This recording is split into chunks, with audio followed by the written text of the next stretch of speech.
Well, we always talk about during the baseball tournament when it's been at Charleston, how the Citadel always gets to play the night game. The night game, which certainly has been an advantage a lot of times. But anyway, this year with the tournament moving to Charlotte, and with the first rounds on actually the first 3 days are being played in the old place, which is now called the Bojangles Arena. Hey. It used to be the original Mr. Charlotte, Bojangles. whatever it was, on Independence Boulevard.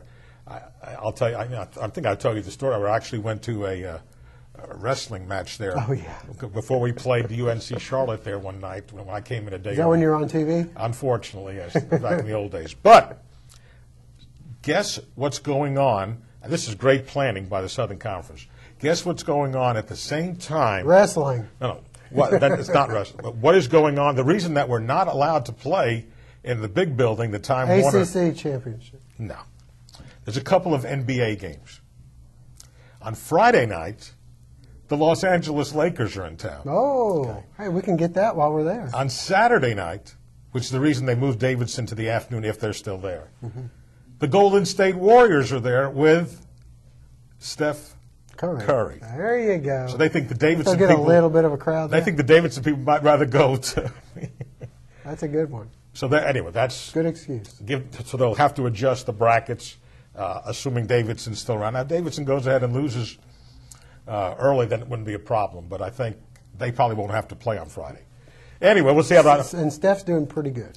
He's had a nice run right now and probably would be considered for Rookie of the Year. All right, they had the NBA All-Star Weekend, and it was culminated with the largest crowd to ever watch a basketball game. I thought they were talking originally. How much did those seats go for? Because they kept adding seats and adding seats and adding seats. Well, those are not, but you got to remember, those are not all seats that have that standing room area. That's true.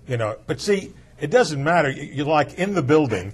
And then there's watching the giant TV. Jerrytron, right? He was there. Anybody try to hit it with the basketball? Can you imagine? And you can have both. You have Jerry Jones and Mark Cuban. How could they fit their heads in that building? They were both there.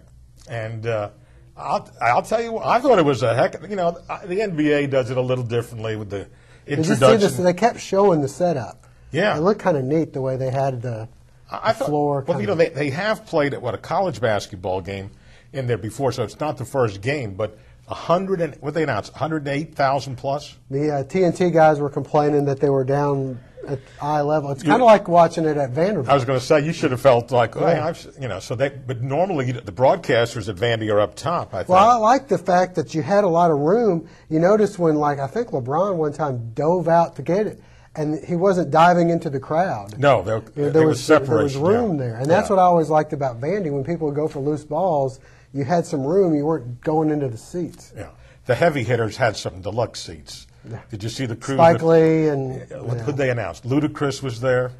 Nate's got all his albums. All your favorite. Snoop artists. Dogg was there. Right? Yes, he was. Nate. I thought I spotted a few other people who they didn't. I could have sworn that was Rick Fox sitting behind one of the benches there. So a lot of the former players will come back, for an event like that. But I thought they did as nice a job. T.O. was in the house. Certainly. They want to be sitting where they're going to be seen, right? What's the sense of going if you're not going to be? If you're not going to be seen, it doesn't make any sense. So Alicia Keys was there. I thought they had a nice production. Shakira was there. Shakira was there too. Whoa. Yes. Anyway, Ernie. She might not be good enough for the. Not good enough. She may be a risk for the Super Bowl, but I think you mentioned it earlier. Why not have Alicia Keys? Why do we have to see the Who? You've seen now the Black Eyed Peas in concert. I said they would be great at halftime. Are they not just a fun? Oh, they're fun, yeah. Okay. I didn't think I'd like it, but I really had a good time. We're only talking about 12 minutes you get for halftime.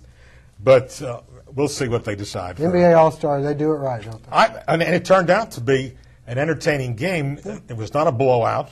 I didn't like that the free throws kind of decided it at the end, but it was a fun game. They were Dwayne fouls. Wade and LeBron. No, they were fouls, but I said I hate that it ended up like that. And it came down at the end. Carmelo was going to try to get a shot. Be the hero. Unfortunately, he had LeBron decide to guard him. And what happened was they all decided to play in the last 9 minutes. And that's usually what they do. I thought that some of those that alley-oop to Superman, where they threw it up and he grabbed it with one hand. Rondo was having fun. Just tossing it. So anyway, but they did it. The East wins, and it looked like they actually cared.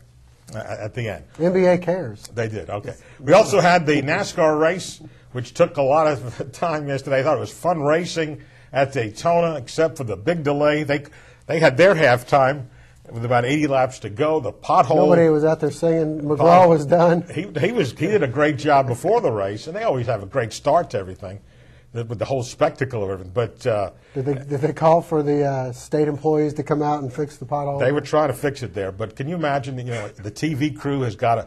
They get up. How long do they have to get ready for this race? 6:30 in the morning, though. That was the crew call. Mm-hmm. That was a long day yesterday. They said a lot of the rain. Anyway, Jamie McMurray wins the Daytona 500. First time ever, huh? Certainly, 9th winner in the last 9 years. Dale Earnhardt Jr. made the big push right at the end to finish second, and so the NASCAR season is underway. And as Jamie McMurray was heard saying, "Does this mean I get to go to Letterman?" So he gets to do that on Monday night. All right, we got a lot of high school sports from the weekend to talk about. Crowned a region champion. That and more coming up on Upon Further Review.